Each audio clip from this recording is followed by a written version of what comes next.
नमस्कार दोस्तों, आज की कहानी है बेटी के लिए व्रत क्यों नहीं, लेखिका प्रियंका सक्सेना। तो आइए शुरू करते हैं। मीरा नवरात्रि में पूरे व्रत रख रही हो? सरला जी ने फोन कर अपनी छोटी बहू से पूछा। जी मम्मी जी, मीरा बोली। देवी माता का व्रत पूजा करना चाहिए, कन्या पूजन भी कर लेना अष्टमी को, सरला जी ने मीरा को कहा। यह आपने अच्छी बात सोची मम्मी जी, मैं जरूर कन्या बरुए करूंगी, मीरा ने खुश होकर कहा।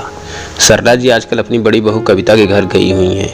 उन्होंने वहीं से फोन करके मीरा को यह बात बताई। मीरा की शादी हुए 2 साल हो गए, उसके 8 महीने की एक बेटी है मायरा। मीरा अगले दिन बाजार जाकर कन्याओं के लिए लंच बॉक्स और हेयर बैंड ले आई। सरला जी ने सुनकर कहा, इतना खर्चा क्यों किया? अष्टमी के दिन सुबह जल्दी उठकर मीरा ने दुर्गा माता का भोग बनाया। हलवा, खीर, पूरी, काले चने और आलू टमाटर। मीरा ने आदर पूर्वक कन्याओं के पैर धुलाकर भोजन कराए, उपहार दिए तो बच्चियां बहुत खुश हुई। दशहरा के बाद सरला जी आ गई। आते ही उन्होंने घर की बागडोर फिर से अपने हाथ में ले ली। मीरा को उन्होंने बड़ी बहू कविता के किस्से सुनाए। अधिकतर बातों में यह झलकता है कि कविता कैसे अच्छी तरह घर को मेंटेन करती है। मीरा का घर फैला रहता है, कविता खुद भी घर में ही तैयार होकर रहती है। मीरा के तो ना कपड़े ढंग के रहते हैं, न चेहरा मोहरा। मीरा सरला जी की बात का बुरा ना मानकर सोचा करती, कविता भाभी के बच्चे बड़े हो गए हैं तो उन्हें घर संभालने का समय मिल पाता है और स्वयं को तैयार रखती है। मीरा का तो समय ही कम पड़ जाता है। मायरा का काम, सोना, जागना, नहलाना, घर के कामों के बाद मीरा को रात में ही आराम मिलता है, वो भी तब जब मायरा रात को सो जाए, नहीं तो रात को भी चैन नहीं। मीरा सरला जी को अपनी माँ के समान समझती और पलट कर कभी जवाब नहीं देती। मीरा सोचती कि जब मायरा बड़ी हो जाएगी तब जाकर वह भी अपने लिए समय निकाल पाएगी। दशहरे के बाद करवा चौथ आई।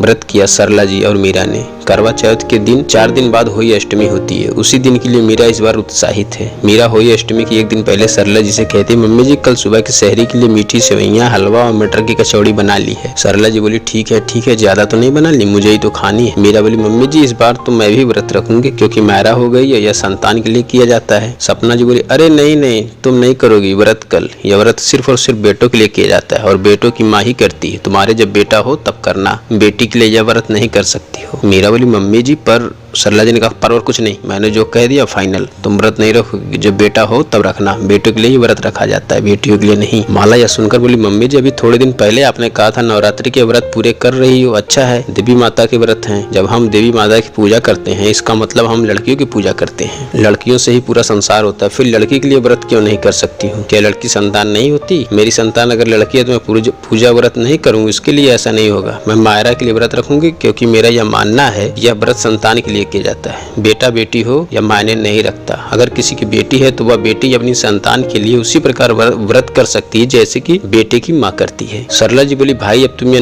नई बातें निकाल रही हो, मैंने बेटी के लिए कोई होली अष्टमी का व्रत किसी को करते नहीं सुना। मीरा बोली, मम्मी जी यह व्रत संतान की विद्या, बुद्धि, आयु वृद्धि और भलाई किया जाता है, उसके शुभ के लिए किया जाता है, कुशल मंगल कामना के लिए किया जाता है, तो सिर्फ बेटे के लिए ही क्यों, बेटी के लिए क्यों नहीं? आज से ही हम नई शुरुआत करते हैं, आप इसमें मुझे अपना आशीर्वाद दीजिए, मेरा साथ दीजिए। सरला जी की समझ में अब तक आ चुका है कि मीरा बहू ने कभी भी उनके आगे मुंह नहीं खोला, जवाब नहीं दिया, मगर आज वह कुछ कह रही है तो उसकी बातों में सच्चाई है। हालांकि पहले दृढ़ता से मीरा को उन्होंने मना कर दिया था, पर अब उनको भी बहू का तर्क समझ आ गया। संतान तो संतान है, भले ही लड़की हो या लड़का हो। सरला जी बोली, मैंने कभी इस दृष्टि से सोचा ही नहीं। कल मैं भी महेश बेटे के साथ मंजू बेटी के लिए व्रत कर रही हूँ। मंजू सरला जी की बेटी है जो महेश से बड़ी है। मंजू की शादी दूसरे शहर में हुई। मीरा ने लपक कर सरला जी का आशीर्वाद लिया और रसोई से बैठने चली गई। सुबह जल्दी उठकर कलेवा भी तो करनी है मीरा को। तो दोस्तों आप लोग भी बेटा बेटी में कतई फर्क न करें क्योंकि आखिर में दोनों हमारी ही संतान। यहाँ तक कहानी सुनने के लिए आपका बहुत बहुत धन्यवाद। अगर कहानी पसंद आई हो तो लाइक, शेयर, सब्सक्राइब जरूर करें।